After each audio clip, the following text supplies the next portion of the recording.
धन्यवाद हो। पौलुस का अगर जीवन देखा जाए तो वो पहले शौल थे, क्रिस्त विरोधी थे, लेकिन प्रभु यीशु मसीह का उनको जब प्रचारण हुआ तो वो शौल से पौल बन गए। दिमिश्क वो जा रहे थे तो वहाँ पे प्रभु यीशु मसीह का वहाँ पे उनको प्रचारण हुआ, दर्शन हुआ और उनका जीवन बदल गया और वो शौल से पौल बन गए। और जैसे उनका जीवन बदला तो बहुत ही अच्छी अच्छी पत्री उन्होंने लिखी और सीखने जैसा है। उन्होंने जो बातें पत्रियों में लिखी वो बहुत सीखने जैसा है कि जैसे कि गलातिया में हम लोग देखते हैं कि और हर एक पत्री में उन्होंने ये बोला है शुरुआत में, जैसे कि प्रभु यीशु मसीह हर एक जगह जाते थे तो वो अपनी शांति को देते थे। वैसे ही मैंने देखा पौलुस में जो पत्री जो मैंने पढ़ी तो वहाँ पे देखा है शुरुआत में ही हर एक पत्री में गलाती हो गई, इफिसी हो गई, फिलिपी हो गए, पहला थिस्सलुनीकु, दूसरा थिस्सलुनीकु, ये अगर देखते हैं तो वहाँ पे शुरुआत में ही उन्होंने बोला है वहाँ पे कि पिता परमेश्वर का प्रेम, प्रभु यीशु मसीह का अनुग्रह और पवित्र आत्मा की सहभागिता और शांति को वो वहाँ पे देते हैं और पत्री की शुरुआत करते हैं। शांति देना कितना अद्भुत है और शांति देते हुए उन्होंने वहाँ पे पत्री लिखी है। गलातियों में हम लोग देखते हैं कि वहाँ पे झूठी शिक्षा दिए जा रही थी। मूसा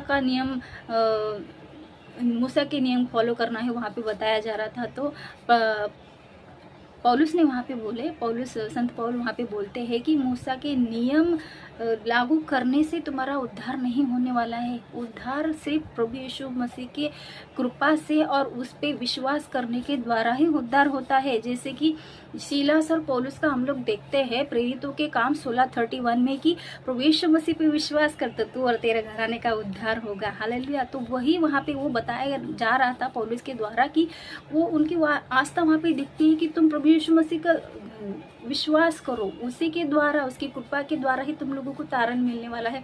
वहाँ पे हम लोग देखते हैं। और इफिसी की किताब में देखते हैं कि वहाँ पे लोग मूर्ति पूजा कर रहे थे, जादू टोना, पुराना स्वभाव जो उनका जो स्वभाव था। तो हम लोगों को हमारे जीवन में जब प्रभु यीशु मसीह आते हैं, उनका विश्वास जब आता है तो हमारा पुराना स्वभाव वहाँ पे छोड़ देना है। और जैसे कि पहला कुरिन्थियों 3:16 वचन कहता है कि क्या तुम नहीं जानते कि तुम परमेश्वर का मंदिर हो और परमेश्वर की आत्मा तुम में वास करती है। पौलुस ने इतनी अच्छी अच्छी बातें पत्रियों में लिखी है और इतना अच्छा अच्छा मार्गदर्शन दिया है।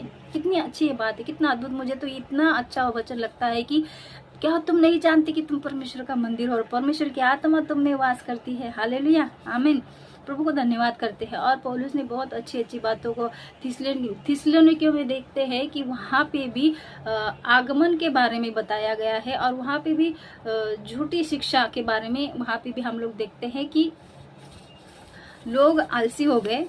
क्यों हो गए? कि प्रभु यीशु मसीह का आगमन अगर होने ही वाला है तो क्या काम करने की क्या जरूरत है। अगर उनका आगमन होने वाला है तो आलसी बन गए वो लोग, बोलते कि अभी हम लोगों को काम करने का ज़रूरत नहीं है। तो पौलुस ने वहाँ पे बताया कि आलस की आत्मा हमारे अंदर नहीं रहनी चाहिए, क्योंकि प्रभु को ये अच्छा नहीं लगता। हम लोगों को काम धंधा करते हुए प्रभु का काम करना है। हालेलुया।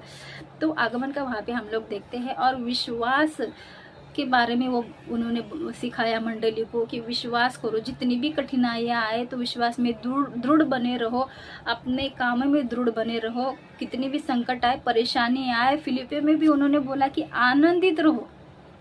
जो खुद जेल में है और जेल से वहाँ पे लिखते हैं कि आनंद करो। फिलिपी 4:4 वचन कहता है कि आनंद करो। मैं फिर कहता हूँ कि आनंद करो। खुद संकट में रहते हुए, खुद जेल में है, फिर भी हम लोगों को आनंद करने के लिए बोलते हैं।